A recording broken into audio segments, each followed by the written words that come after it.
Power on. All systems ready. Initiate groove sequence. Now.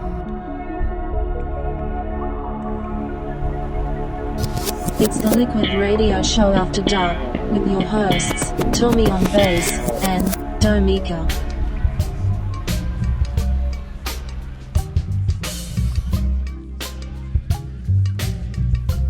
Five, 4, 3, 2, 1. It's the Liquid Radio Show After Dark with your host, Tommy on bass, and the lovely Domika. How you doing, Domika? I'm great, Tommy on bass. How are you? Oh, just chilling, trying to be the man, you know? I'm full of the tea. Trying to, you know what? I ain't gonna lie. Please don't lie. That was a great meal. Oh. Hats off to the chef. Hats off to the chef. Don't kiss the chef? I'm gonna keep the chef. Well, guess who's calling? Is that our caller? That's our caller. Look, Hold check tight. it out. This is what we're going to talk about today. We're going to talk about narcissism. And this guest here is an expert. I'm going to bring her on. Hey, Dana. Hey, how are you? I'm all right. I got Mika on the line. Say, Hi, hey, Dana. Hey, Mika. Hey. So look at here. We were talking about, we was going to spend some time talking about narcissism. And you know, one of my biggest goals in life is learning how to beat narcissists at their own game. You know, and I didn't realize that there were so many people who've been diagnosed with narcissistic personality disorder. I mean, documented, and they're trying to get help, but I just, you know, and we all have had some type of interaction with a narcissist. Yep. Now, my concern is people are using this word way too loosely. People are just saying, that's a narcissist. That's a narcissist. No, someone's not a narcissist just because you don't get your way, or, you know, it's an actual thing. And a person can have narcissistic tendencies. Like they can be controlling, or they can be a manipulative, compulsive liar. That alone doesn't make them a narcissist. There has to be certain characteristics, because all narcissists, they don't do anything different. They're all the same, and they have to have a certain amount of those characteristics to be diagnosed as or considered a narcissist. I just learned how to spot them. That's all. Yeah, you know, I will say that I've been, after my last ordeal, that's what I call it. I've been in therapy. Okay, and it usually and that usually happens. And let me just say this before you move on. Most of the men that I've spoken to that have been subjected to narcissistic abuse, they do end up in therapy. Yeah. Because it's hard for people to believe that a woman is narcissistic. Yeah. So they can get away with it a lot better than most. Yeah. Well, I could tell you, I didn't know how to recognize it. And I'm sure. You know, one of my biggest issues was nobody's going to want you other than me. That's what they tell you. That's what they tell you. I was fed that. Feel like that. Why don't that's what they tell you. You could leave, but we'll see. You'll come running right back, because who else is going to want you? That's what they tell you. That's what they tell you. So, and let me tell you, and after you hear that so much, you start doubting yourself. Exactly. You know, I had one tell me, nobody respects you. That's crazy. Like look at you, and I'm like, hell, you respected me. So what? You know, right. It's the thing. But here's the hardest part. Let me just tell you this. This is the hardest part, and this is what I tell people, because somebody that I know, we mutually knew, and let me go ahead and tell you, I've had 3 narcissists, and typically they say the average empath will have at least 3, but that's because most people make the mistake of, when they meet a new person, they start telling them the things that they've been through. Right. And you don't know that person might be a narcissist, and the only thing you're doing is telling them how to get to you. Right.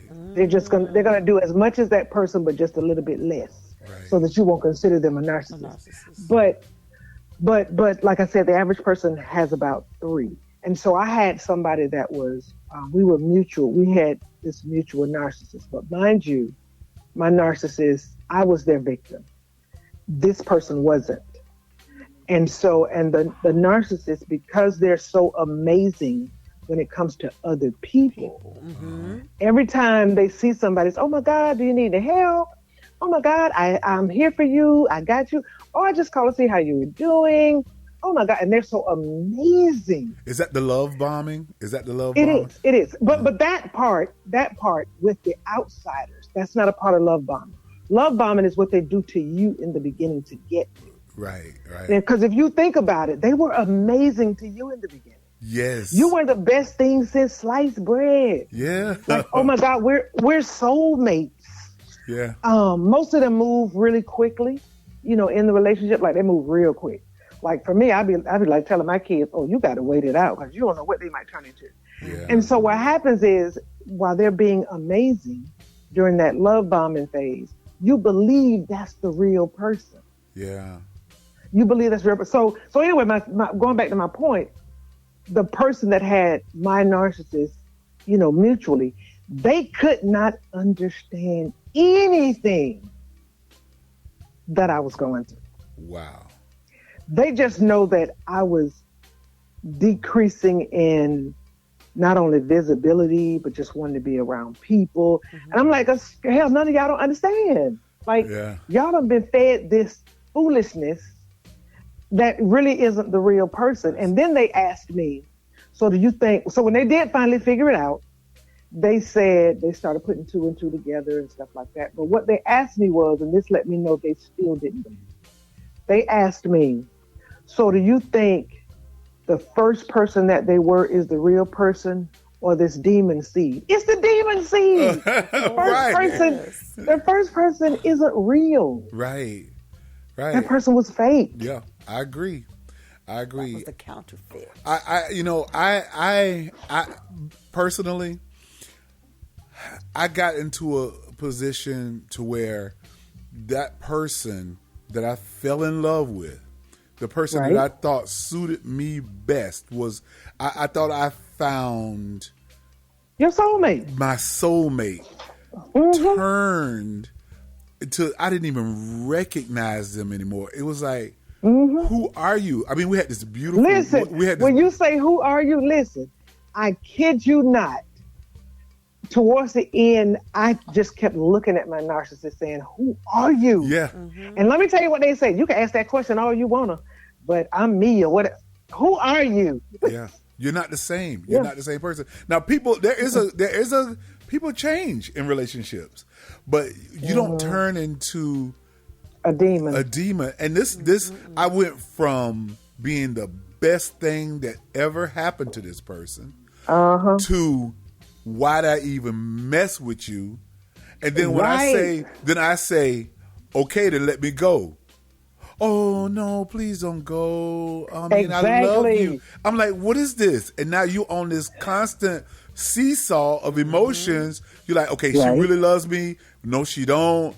Well, what is this? What am I doing? Maybe I just got to. And it just took me one day meeting someone. Well, not meeting. I knew this person. I bumped into this person, and she said to me, "Who the hell have you become?" And I'm like, "What do you mean?" She says, "You are not the Tommy I know." I said, "I don't know what you're going through. I don't know what she's doing to you, but you are not the same guy." Then I had to take a long look in the mirror and say, "You know what? Absolutely. I'm totally different. Absolutely. And, I had to say the same thing. I get it. Oh, I get it. Well, but let me just say this though. It's a narcissist doesn't necessarily have to be, someone you're in a relationship with. It can be a friend. Yeah. I've had friends that were narcissists. It can be a boss. Yeah. It could be a boss. It could be a parent. It could be a parent. Yep. It could be all those different things. But because people, until Donald Trump came to light, nobody even really understood what narcissism was. Yeah. And they don't know that there are different ones. Like, I was able to look at some people that I was working with. The guy was a covert narcissist, and the woman was an overt narcissist. Okay. And I was telling people that. Like I'm telling you, they're two sides of the same coin. It's just one of them.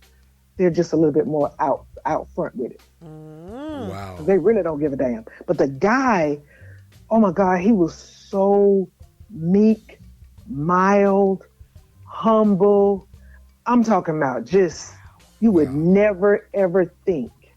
But he was. And about to go to jail now for some foolishness. No. I said now I've got some more research to do about an overt. An overt and covert. Right. Well, I also read, Dana, that the worst thing for a child is to have one narcissistic parent. And during a divorce, which I went through, you can basically they're saying you can forget about having a meaningful relationship with the child until they are grown up and can draw their own conclusions. And I'm actually experiencing that now. That you have 5 steps of dealing with this narcissist, and one of them is you don't have to do what they say. You know, you don't have to do what that person says. I'm your mother, and you live with me. And the scariest part is that I as a grown man was turned. Okay, can you imagine how that must feel for a 14-year-old to have to put up with that? Keep in mind though, a covert narcissist, their smear campaign lands everywhere around you. With anybody that knows you or is close to you. Because remember, they've been amazing to everybody else. Right. So they have to be the victim. Right. It's just a part of who they are. See, I feel like, if let's say you and I are no longer friends. Right. We're just gonna stop talking to each other. That's it.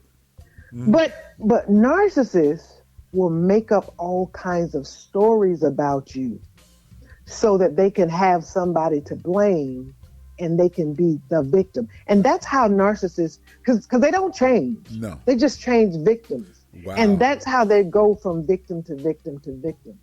Wow. Because they smeared everybody before them. So whoever was the last person, I promise you, if they're seeing anybody else at this point, you are mud. You done abused them. You done cheated. You done did, whether you did all those things or not, I don't know. But what I am saying is, they done told that and then some more. And then some. And so they probably done told the kids some stuff too. He used to hit me. He used to beat me up, right? That kind of stuff. I'm trying to tell you. I'm telling you. That's what they do. And they don't care. They just have to be the victim. Because you have to remember with the narcissist, everything is about their ego. Right. So you're amazing to them. See, the thing with narcissists is you're a challenge while they're love bombing you. Right. And so they don't really care about you per se. It's the challenge of trying to get you and to see how they can manipulate you. Right. So once they manipulated you into what they wanted you to be, but then they start beating you down because it's no longer that challenge. You're no longer feeding their ego the way you used to. So now I'm just going to beat him down. And then when you change into somebody else, it's like, oh my God, you changed. Well, you changed me. Yeah, you changed me. You changed me. You know what I'm saying? I don't know what to be or that's, who to be at this point. Right. You know, so it's like you can't win for losing with a narcissist. I just tell people, when you notice the signs, get the hell up out of there, because the longer you stay, that's what sends you to therapy, because you were there too long. But what if and you sit there expecting, and then you sit there waiting for that first person to come back. You're like, okay, if I do this, then maybe this, or if I do that, maybe. But there's nothing, because that first person wasn't real. Right. Right. There's nothing to go back to because they aren't real. Nothing. Mika had a question. What if it's a parent? What if it's a parent? Yes. How do you deal with a parent who is a narcissist? Well, first of all, it just depends on the age, because as a child, you don't know what narcissism is. Mm-mm. You just know that that's your parent. And, and hell, I mean, you might even know the Bible say, honor your father and your mother that your days may be longer, so you're just doing what they say. And truth be told, I think I had a narcissistic parent. You know what I mean? Like, I think about it now, and yeah, I think I had an empath for a dad, and I had a narcissist as a mother. But and yes, it did affect some things, and it affected a lot of things. But what I had to do was I was just always independent. I was always like, everybody around me was older than me. Like, I've always grown up with people older than me. So my maturity was always older than me. So I didn't succumb to a lot of things. Like I tell somebody, I've never heard my mother say she loved me. But did it bother me? No. Listen, but did it bother me? No. Because you didn't expect it. Yeah, I didn't expect it, but it never fazed me because, like you said, I mean, it wasn't normal anyway. Right. So I didn't expect it. Now, was she harder on me than she was, my brothers and sisters? Yeah. But it just pushed me to do and be more and work harder so that I didn't need anything. Wow. You know what I mean? Just things like that. I don't know. It was like, and it was crazy. So it's hard though for a child. But what I always say and what I always do, because a lot of kids come to me too. Like, I know everybody my kids grew up with. They still come around. If they see me out, they're going to buy me drinks in the club. If they got problems, they're going to call me and be like, oh my God, he's going hard. Gay or straight, they're going to call me. Guys going to be like, oh my God, I date this guy. That's what's up. You know what I mean? So, yes. And so, with that, I just always try to be that positive constant in their lives. Because I believe that every adult should affect a child's life in a positive way. If you interact with any child, I don't care who the child is or where the child is, so do you that child should remember something positive because they got to go back home to something different. Right. So do you think that narcissistic parents create narcissistic kids? Do they make their children, do they develop some traits, based on what they see? What happens? It's not just that. Because a narcissistic parent can turn a child into an empath also. Because they beat them down so much until, and they've manipulated them so much until they turn into an empath. Right. But what does happen is because you got to remember, narcissists don't just start to be narcissists when they're adults. They start when they're children.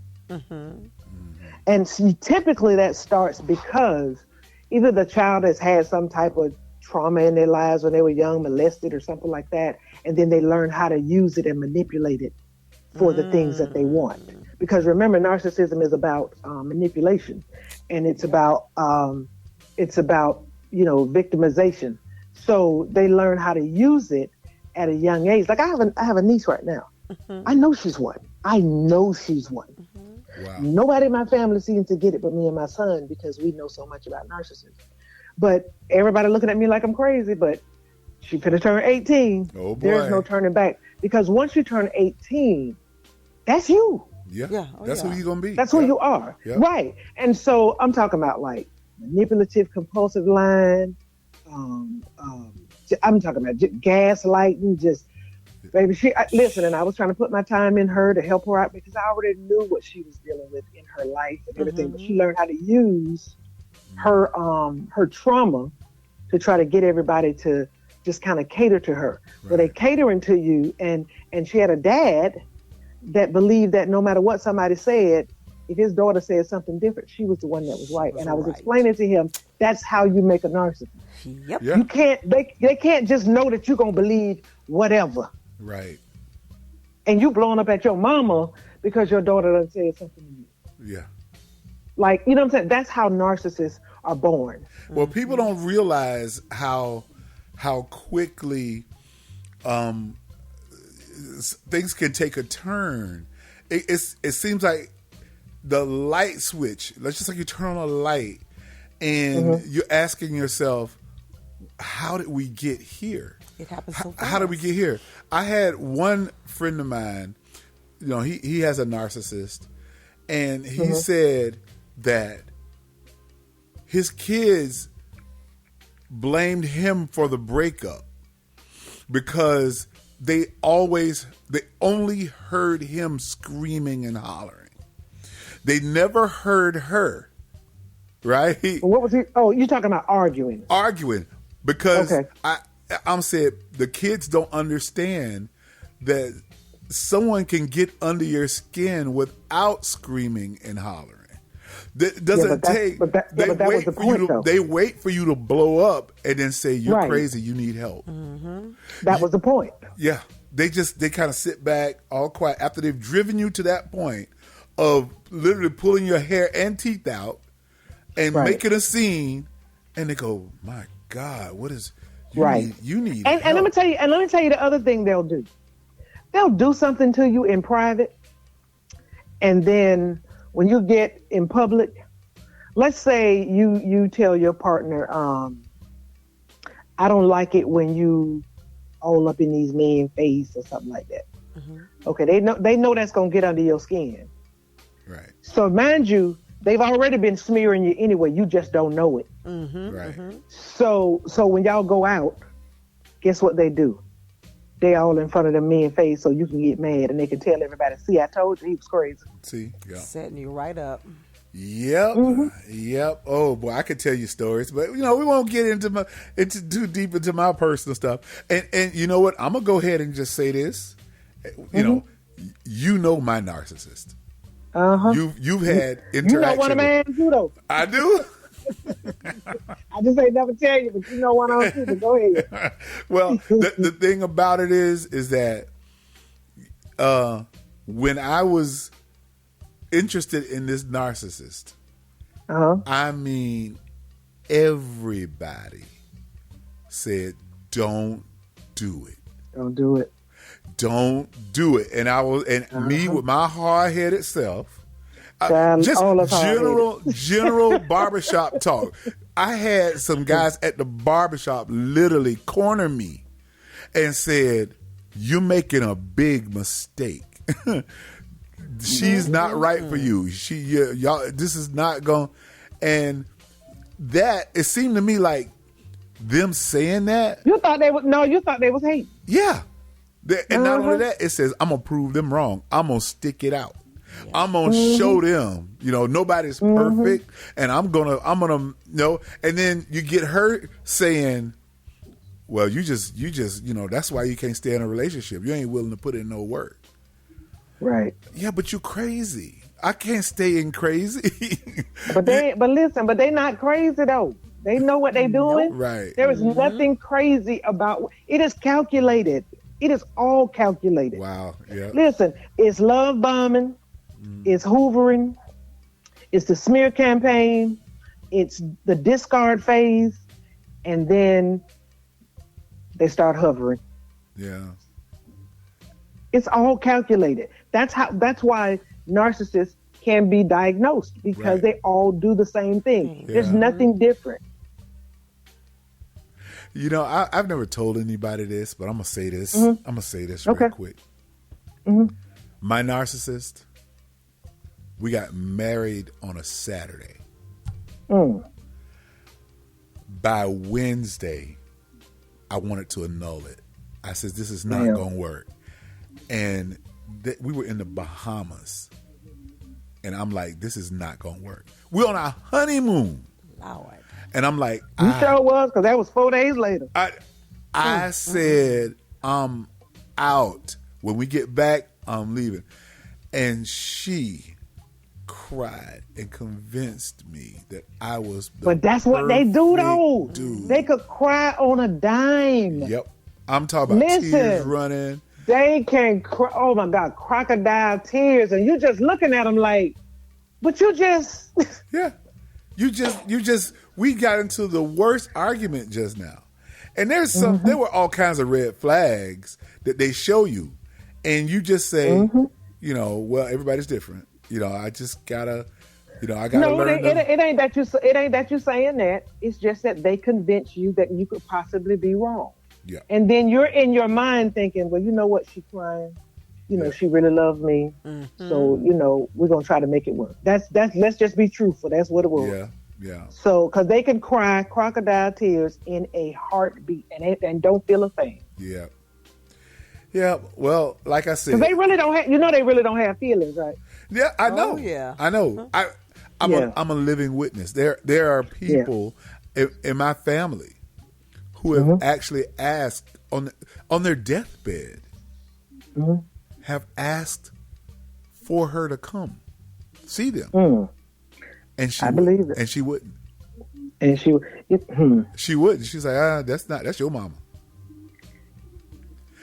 How heartless can you be with someone saying, just send her to me. I want to tell her I'm asking for her, and like, nah, that's all right. I ain't gonna. And the alienation my narcissist told me they was happy when my mama stopped asking about them. And then when they decided they wanted to hover again, I got that. How's your mama doing? Oh, I almost cussed. Yeah. No, I remember one situation where we had a family reunion in Jacksonville. Now, all my people are from South Carolina and Louisiana. Okay. We had a family reunion in Jacksonville. As a matter of fact, we had it at the L. Lewis branch of the YWCA, right there on Reball Scenic, I think it is, right across from Reball. Yeah. And we had it there. Right. And all of my family was there, except one person. You know why? Because they like to embarrass you. Yeah. They love to embarrass you. And they're like, where is she? And I'm here. I am making excuses. Well, she had to work. Well, it's Saturday. That's what we do. Well, she had some, and I'm making excuses. And also, she wouldn't allow all of the kids to go. She just let one. One was allowed to go. Wow. Why did she pick that one?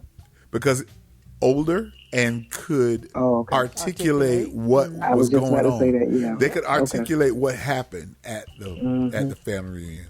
So that is just abuse on a whole nother level. Mental.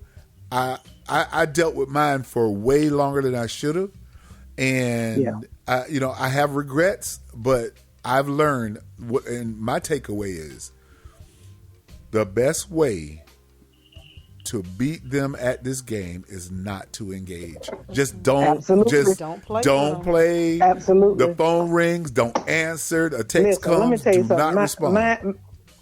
One of my last narcissists was just calling. I just called to see how you're doing, and I would pick it up because I didn't want it to seem like I was the bad person. Right. If they text me, I would text back, but I would never initiate. Right. So I felt like that was the right thing to do. But what I had to realize is they're lying anyway. Right.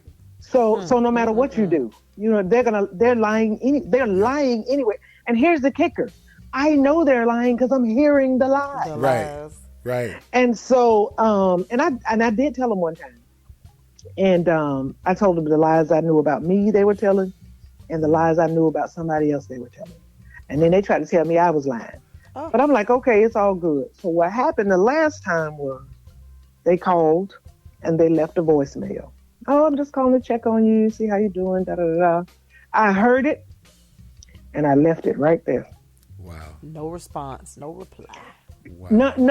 No reason to, because you're gonna lie anyway. I in my mind I had, okay, I don't want to be the one. So you go back and be telling people, she don't want to be bothered with me. No, but you're gonna tell it anyway. So whatever story you're gonna make it up. Just go ahead. I'm gone. Yeah, and that's where I'm at too. Because I said, despite my best efforts to be a good guy, I'm always going to be the bad guy. So I may as well just be the bad guy and live in that world you've created. So when you call and I don't answer, that's me being an asshole. When you send me a text and I don't respond, that's me being that asshole that you've already painted me out. So I'm accepting your narrative that you've created about me. Okay, I'm an asshole. What else is there? What else? Let me tell you what mine be. This is when it really hit. Because things was kind of crazy anyway, and it was like, damn, who are you? And I just kept saying that. We were sitting and we were talking, and they said something, right? So maybe about 10 or 15 minutes later, I said, Well, just like you just said, whatever it was. They looked at me and said, I didn't say that. Oh, boy. I was like, but you just... Oh, yeah. I ain't even respond. But in my head, I'm like, you just said. Yeah, I've there's this thing, it's almost a revisionist history. It's like they revise facts. They rewrite it. They rewrite it to fit the story they're telling about you. And then, but here's the kicker though. They get off on, they know they lying, they get off on seeing whether they can get away with it. Yeah. Listen, because I'm telling you mine, general conversation was a lie. Oh, you know what? I was just driving down the street and me and so-and-so, I saw so-and-so and me and them was talking. Then you talk to so-and-so, they're like, I ain't even seen their ass in years. It's like, well, why does general conversation got to be a lie? What is it? They just want to see if they can get away with it. That's all. They get off on seeing that they can that you believe it. That's what it is. Well, I just learned to look at you whether you're lying or not. They're artists. They're artists, and a good narcissist is to me the same as a bad narcissist. Absolutely. Nothing really different. They're just narcissists. They're just the way they are. Dana, guess what? We went way longer than we were supposed to go. Did we? Yes. Let me tell you, I hadn't got so comfortable. That's why I told you. I said the last time I was on a podcast and I was talking about narcissism, they were like, "We got to have you back." Oh, let me tell you, I was getting ready to throw this in. And I just like you said, your narcissist told you like who would want you or whatever. Mine said, no matter what you tell somebody, they're not going to believe you. Wow. And guess what? Evil.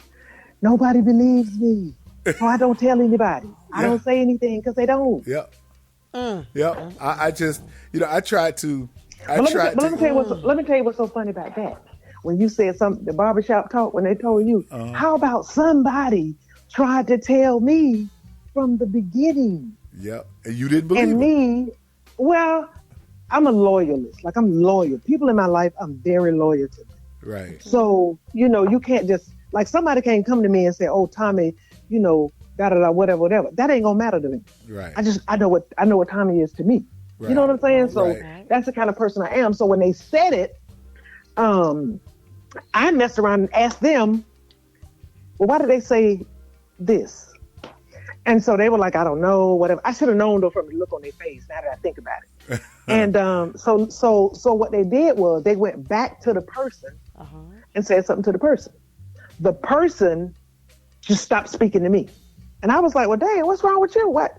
So the person still wouldn't say nothing to me. So I asked the narcissist, did you say something to them? And they say, yeah. And I told them, no matter what you say, that ain't gonna change nothing. It ain't gonna stop them from wanting to be bothered with me. Wow. So you saying the same thing to everybody. You said the same thing to them when it came to me, and now you said it to me, about the fact that you whatever it is you do. Well, it's clear to me that you're an empath. It's clear. Absolutely. That you feel deeply, but that makes you, because I know I am, and Mika is definitely one. Yeah. It's like they hurt, you hurt with them, and you just, it's like, oh my God. Some TV shows I can't even watch. Yeah. Yeah, I turn stuff off. Let me tell you about my narcissist. Let me tell you what happened one day. This is so, and I told Mika this story too. Okay, so I'm kind of embarrassed, but this actually happened, Dana. All right, so we're watching Achille and the Bee, right? Okay. We're watching this movie, and my kids are sitting on the floor, and I'm sitting on the sofa, and my narcissist is kind of sitting there doing something. I think she might have been doing her hair or something. And we're watching Achille and the Bee. And none of us have seen the movie. And it's good. It's interesting. So we get to the end. I don't know if you remember the end of Achille and the Bee when she's spelling this word. And as she's spelling the word, in between each letter, somebody who helped her along the way pops up. And, she sees these faces of all of these different people. Lawrence Fishburne and all these people that help motivate her to this particular point. and I just started crying. Okay, I could not stop. And my kids got up and they came and put their arms around me and they said, "Daddy, what's wrong? What's wrong?" I says, "I'm just happy when kids succeed." Absolutely. Absolutely. I looked over at my narcissist. They had a face of pure disgust. They looked at me like, "What the hell is wrong with you?" And it's like there was no sympathy. There was no, I got somebody who's got a heart, who can feel. Exactly. Just looked at me like, "I can't believe you're sitting up here crying over this shit." I believe it. That and that was, I believe that might have been the beginning of me saying, "There's something wrong with this person." Something wrong. She's broken. Yeah, there's something wrong with this person. And then a few weeks later, I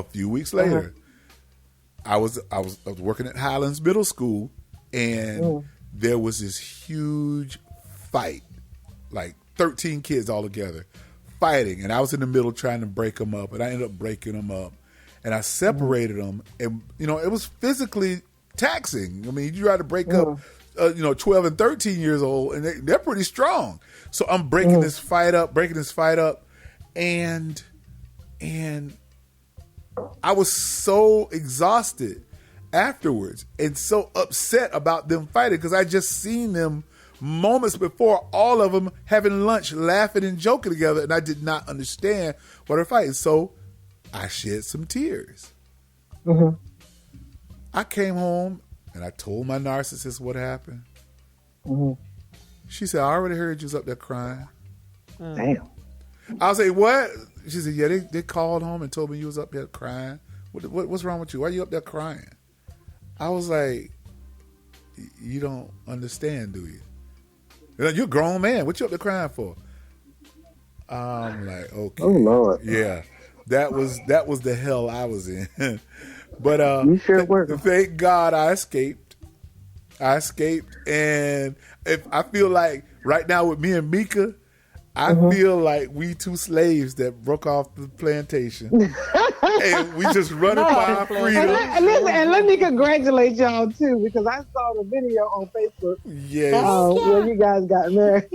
Thank you so much. Let me tell you, I'm always excited to see any empath that can break away from narcissistic abuse and move on with their life and find happiness. Because usually it's a long time before they do, because of the amount that they've gone through. It took because the longer you're there, I was about to say the longer you're there, the harder it is. Yeah, it took me 20 years, and you know what happened?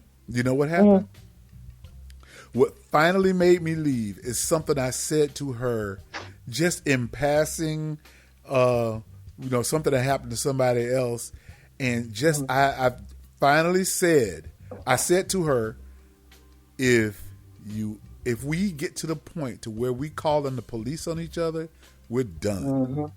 And sure enough, one morning I walked out and the cops were in the driveway complaining, said they got a non-emergency call that you were acting erratically. And I said, we got into a dispute. He said, "Yeah, I told her that you can't call the police when you have an argument. Now, if you got physical, that's something different." And in that moment, I got scared. I said, "She's going to say I hit her." And I said to myself, "I told you if you ever call the police on me, I was leaving, right?" And I left. And that was the last time I went to that house. That was it. I said, "You call the cops on me this day and age with a black guy and things going on. A big black guy at that." Exactly. And in front of my kids too. In front of my kids. Oh Jesus. So I spoke to my legal advisor, and he said, what she's trying to do is build a case. She's trying to show where there's a pattern of abuse and something. So what's going to happen? And this is what scared me. What's going to happen is she's either going to shoot you and saying she was fearful, or she's going to do something to you, or she's going to lie on you. So either way, you're going to lose. You're going to lose. You're going to either go to jail, or you're gonna get killed. Yep. So you can do what you want, but my suggestion is get out, never to return. Get up out of there. And that was the advice I needed, because I don't do jail. And I'm not good. I'm not good with pain either. So and that was it for me. I was done, and it was scary at first, because I'm like, how do I it's been 20 years. How do I act out here? And, I hear you. But I'm like, what's the alternative?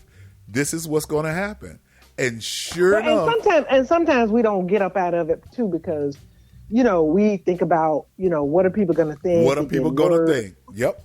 You know what I mean? That kind of thing. And that's be the sad part, because sometimes I think kids need to grow up in a broken home rather than a abusive home, or whatever is going on. They need to see some positive interaction. Well, we are going to continue to save as many as we can. We're going to be Harriet Tubman. And we're going to build an underground railroad for all these people that are... Listen, you see, I post as much as I can. Everything pop up on my timeline. I will repost in a heartbeat. Yeah, we got to help these people, because, nobody helped me. It took something to happen that was crossing my personal line. And when I saw the police in my driveway, and that was enough. And I said, I already told you 20 years ago that if we start calling the cops on each other, ain't nothing left to save.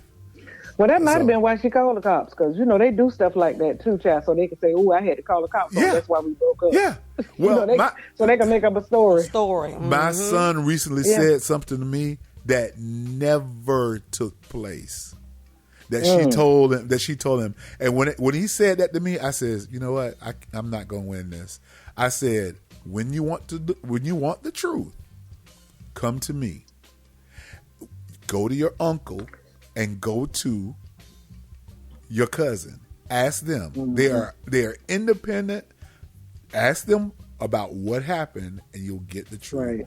So I says, but I'm already the bad guy. Like I said, I'm already the bad guy. Right. So she probably said that I lie. So, oh well, ain't no sense in me trying to tell you the truth. Exactly. But all you got to do is, when it comes to your kids, just be you. Just be the best dad you can be with the time you have. Mm-hmm.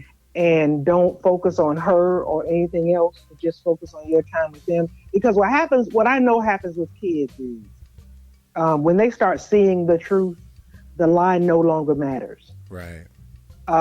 They might hear it at that point, but then what's going to happen is, as they grow up and as they see who you really are, they're going to start looking at her different. Right. And they're going to be upset with her for lying. And, because they probably missed out on some time that they could have had with you. So I always say, just be you. Don't try to address nothing. Don't bring up nothing that has to do with her. Just make your time with them, your time with them. And you'd be surprised how many people are in my inbox with their stories. When they see me posting, you'd be surprised at how many people are in my inbox with their stories. Yeah. And some of them are people that we know. Yeah. Yeah. Dana, you're a pillar in the community. And that's why I can't believe somebody would say nobody respects you. Some of the first shows I ever done as a musician in Jacksonville. You were at my shows. At your shows. And why don't you? We need you back out here. The comedy scene ain't the same. Yeah.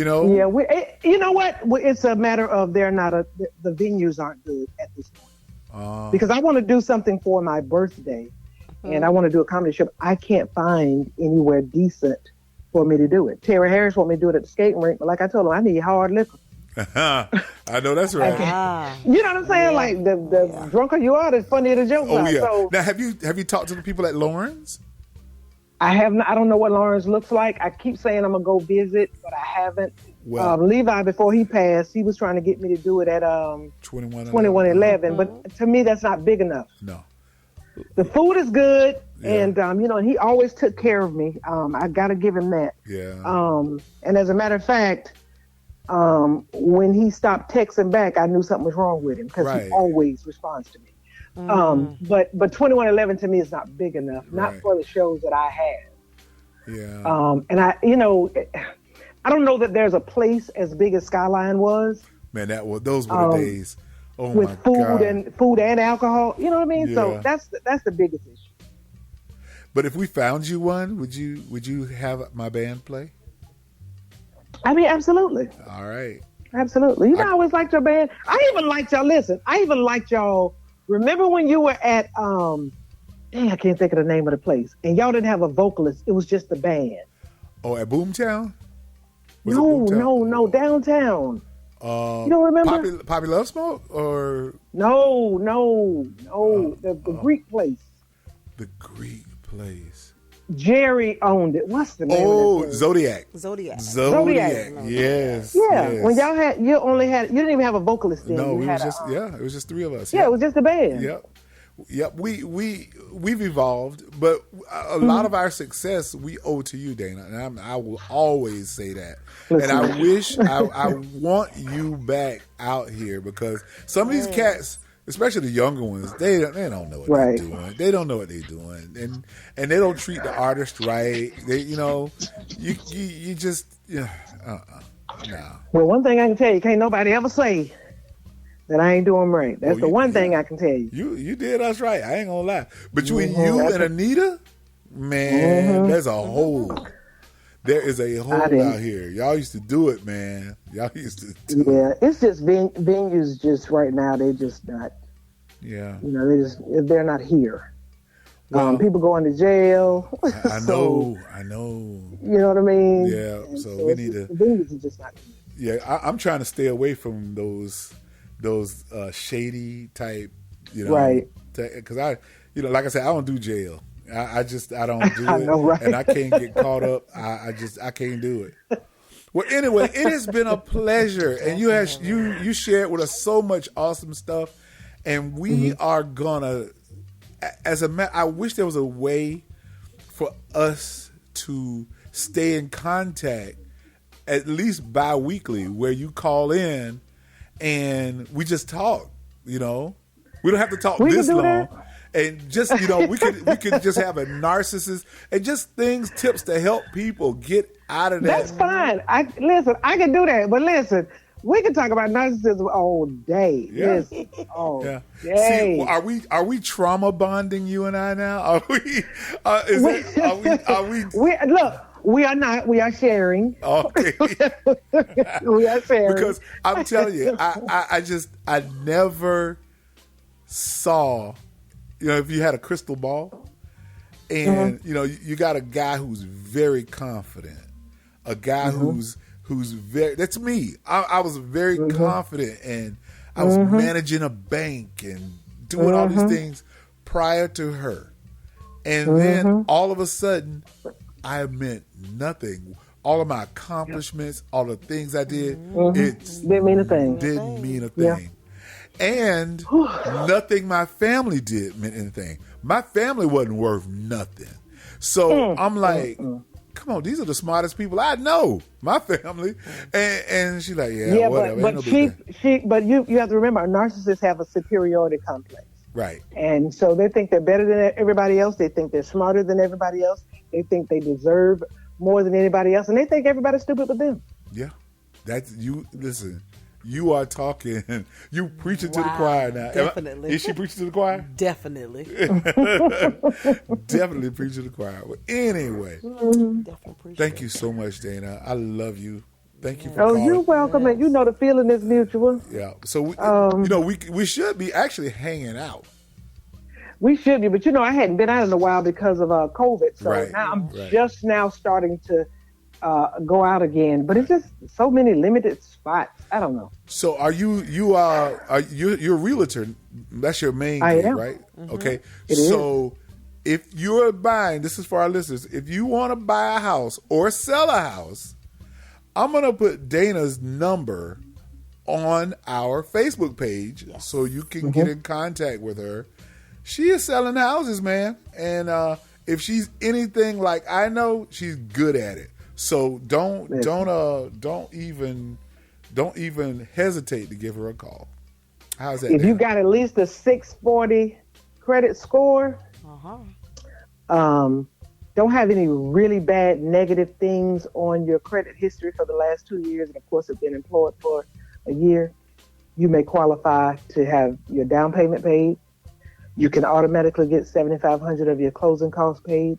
And if you're a veteran or work in hospitals or any of those type positions, law enforcement or whatever, you can qualify for up to $25,000 to buy down the house. So if you found a house for $200,000, you can get that $25,000 and buy it down to $175,000. Right. Wow. Because I'm a veteran. Mm-hmm. I'm a veteran. Now let me ask you this: What is the cash on hand?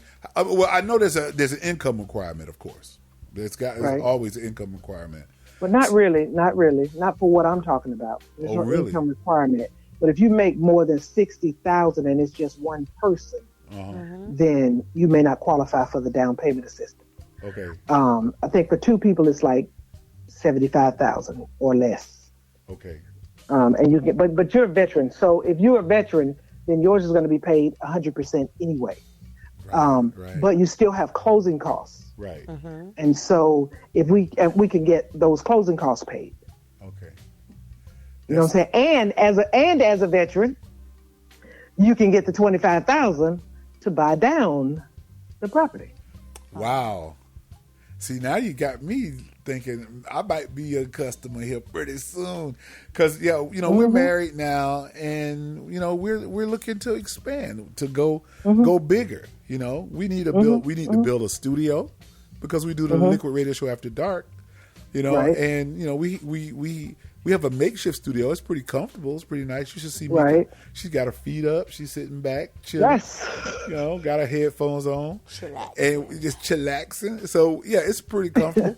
But we need a space we're gonna use too. So yeah, that's something we need to look at. I'll probably I try to do any and everything I can to try to keep as much money in my customers' pocket as possible. Oh wow! All right. That's what's up. That's what's up. Dana, once again, thank you so much for calling. Thank you for talking to us. Having me, though. No, and we're gonna have you again. Trust me. We might be just calling you. You might be driving down the street, and we just call you. Fine. Yeah, because we need to talk about these people. We need to expose them. All right. They definitely need to be exposed so they can stop doing damage. Yes. All right. Thank you guys for having me. You're welcome. Thank you. All right. Talk to you soon now. All right, Dana. All right. Bye-bye. She's so smart. But baby, do you know we talked almost an hour with Dana about this, and we could go. I could have gone another hour, because that stuff is scary. Because they're like, if you could imagine what it's like to be oppressed, and I think you know what I'm talking about. To be oppressed, like you feel like you got this weight on you all the time, and all you can't breathe, because this person has told you that you're worthless, but they love you anyway. I'm the only one that loves you.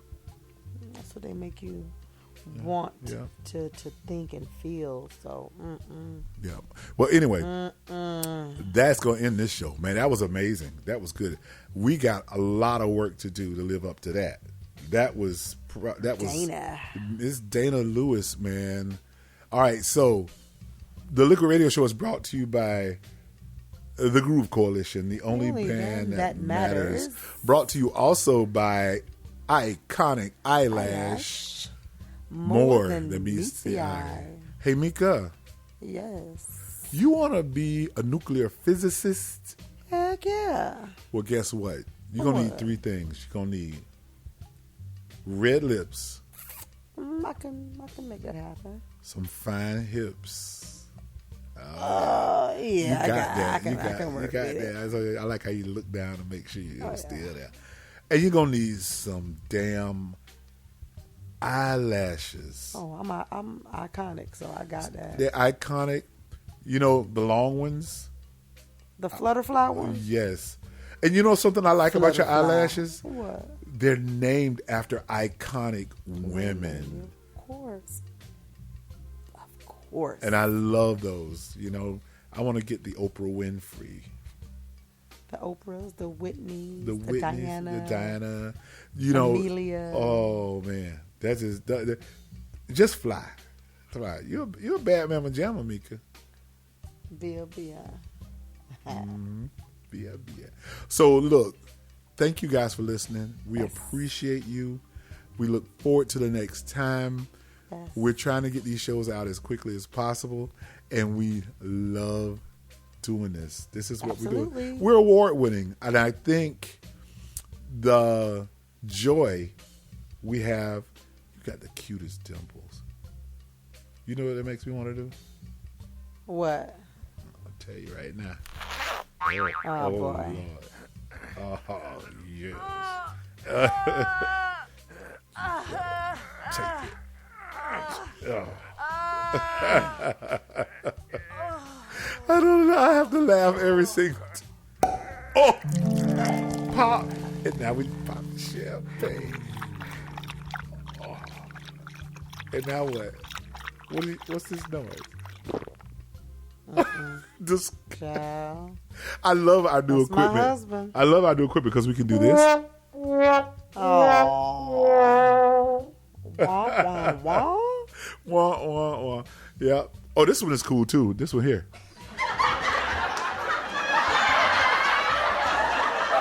The laughter.